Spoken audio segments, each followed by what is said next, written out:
이 시에 나는 조선 세조 말기인 1467년에 함경도 지역에서 발생한 대규모 반란으로 함경도의 토착 세력이 중심이 되어 일으킨 사건이다. 이 반란은 조선 초기 중앙집권 체제를 강화하려는 왕실과 지방 세력 간의 갈등이 심화되면서 발생했다. 함경도는 조선 초기 중앙정부의 통제력이 약한 지역이었다.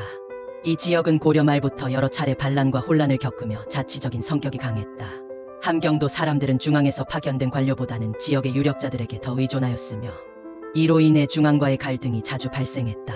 유향소는 지방의 유력자들이 자치적으로 운영하는 기구로 지방민들의 이익을 대변하고 향촌 질서를 유지하는 역할을 했다.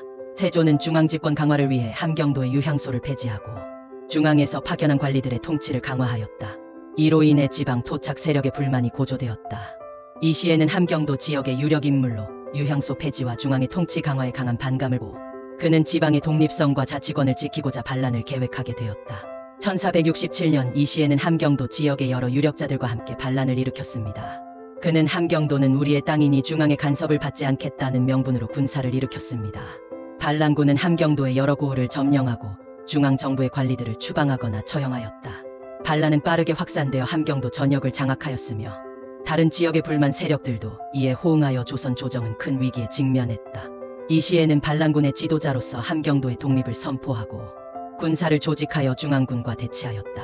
세조는 반란을 진압하기 위해 정예군을 파견하였으며 명장남이와 강순을 진압군 지휘관으로 임명하였다.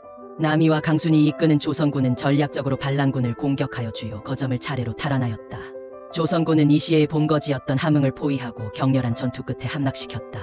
이 시에는 붙잡혀 처형되었으며 반란군은 와해되었다.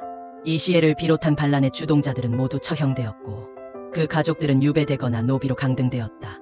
함경도 지역의 반란 가담자들도 엄격히 처벌받았으며 지역의 반란 가능성을 줄이기 위해 중앙정부의 통제를 더욱 강화하였다.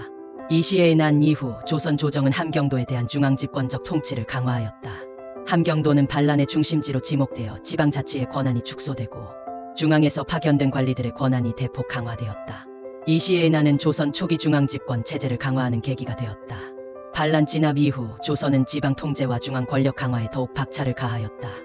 이 반란은 함경도를 비롯한 지방자치 세력의 쇠퇴를 의미하며 이후 조선은 중앙에서 파견된 관리들이 지방 행정을 철저히 통제하는 체제를 확립하게 되었습니다. 조선 왕조는 이 시의 난을 계기로 지방의 불만을 억제하고 중앙 통치를 강화하는 정책을 지속적으로 추진하였다. 이는 조선 후기까지 이어지는 중앙집권적 통치의 기반이 되었다. 이 시의 난은 조선 초기를 대표하는 중요한 사건으로 중앙과 지방의 갈등, 중앙집권의 강화, 그리고 조선 왕조의 통치 체제를 이해하는 데 중요한 의미를 갖는다.